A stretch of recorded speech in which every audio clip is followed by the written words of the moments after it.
Welkom terug graad Els. Vandag gaan ons begin met vektore les nommer 2 en ons fokuspunte sal nog steeds op 'n bietjie teorie wees, as ook die optel van vektore deur middel van berekeninge en dan die grafiese metode bybring om te kyk, kom ons by dieselfde antwoord uit.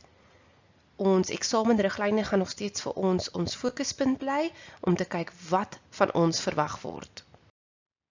Onthou, ons gebruik nog steeds die komponentmetode om die resultant te bepaal. Kom ons gaan hersien net 'n bietjie teorie. Wat is 'n vektor? 'n Vektor is 'n fisiese hoeveelheid met grootte en rigting. 'n Skalaar is 'n fisiese hoeveelheid met slegs grootte, so daar's geen rigting by nie. En dan ons hoofdoel, wat is 'n resultant? 'n Resultant is die vektorsom van twee of meer vektore saam. Dit wil sê, 'n enkele vektor wat dieselfde effek het as twee of meer vektore saam. Onthou, as ons nie met loodregte vektore werk nie, moet ons dit in komponente opbreek. Kom ons gaan kyk na 'n splinternuwe voorbeeld. Hierso is 4 kragte, hulle gee vir ons die hoeke en ons moet die resultant bepaal, nie die grootte van die resultant, ons werk nog nie met die rigting nie. So ons hoofdoel is om Pythagoras te gebruik. Ons soek 'n totale x-komponent en ons soek 'n totale y-komponent. Kom ons gaan breek hierdie vektore op in komponente. Ons begin met die totale x vektor. Die 5 Newton het glad nie 'n x-komponent nie. Die 3 Newton het 'n x en 'n y-komponent.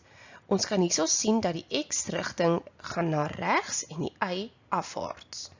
Dit is ook belangrik dat jy kies met watter hoek jy wil werk. Ek persoonlik werk altyd met die hoekie na die x-as toe, so met ander woorde die 60 grade. Dan weet ek kan vir x-komponent cos gebruik en vir die y-komponent sin.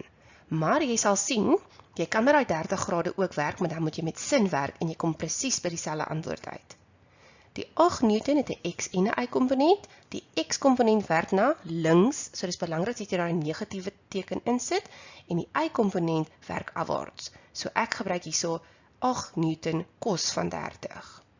Weereens kan jy iets anders te gebruik, maar dan moet jy die hoek verander. En die 12 Newton werk na links. Nou kan ek 'n totale x-komponent kry. Onthou, alles wat links in werk is negatief en ons kies regs as positief. So die totaal is 17.428 Newton na links. Kom ons doen presies dieselfde vir die y-komponent.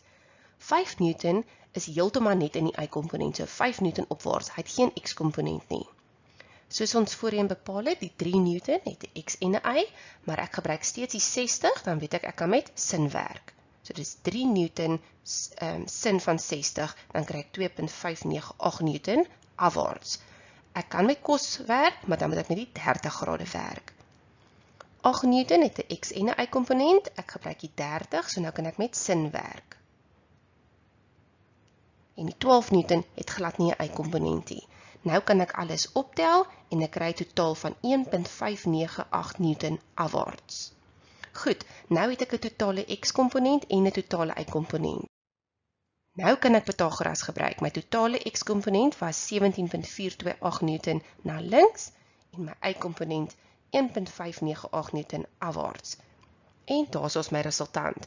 Deur middel van Pythagoras het ek gekry 17.50 Newton. Nou wil ek die grafiese metode gebruik om te kyk, is my resultant se grootte dieselfde? Onthou, hier is 'n rigting betrokke, maar ons werk nie nou al met die rigtings nie. Ons fokus vandag is net om die resultant se grootte te bepaal. Onthou, wanneer ons met die grafiese metode werk, werk ons glad nie met Pythagoras nie, ons gebruik 'n gradeboog.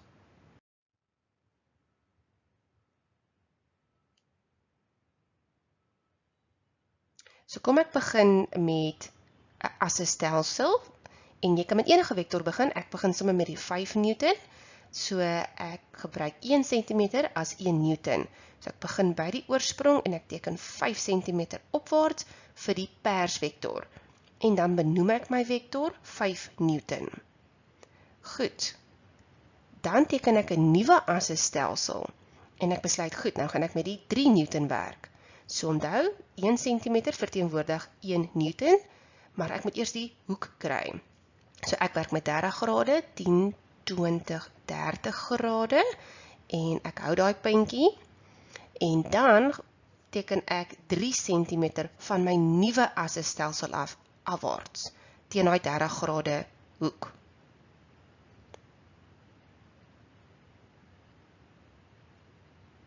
Goed, daar is die 3 Newton vektor, en nou teken ek weer 'n assestelsel.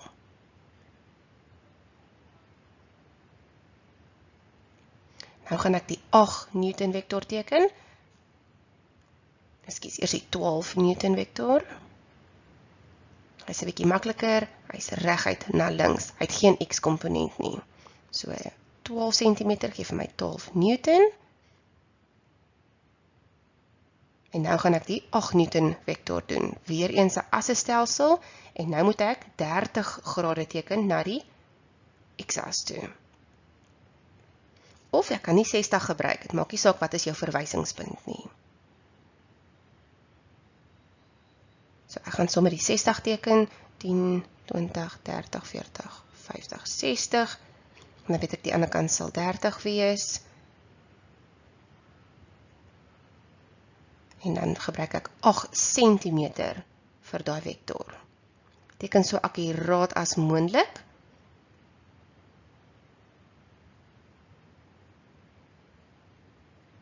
En daai hoekie is 30 grade. Nou kan ek kyk wat is my resultant van die beginpunt tot die eindpunt van my diagram. En jy sal sien hy is min of meer 17, is net mooi op die beginpunt kry, 17,5 cm, dit wil beteken 17,5 Newton.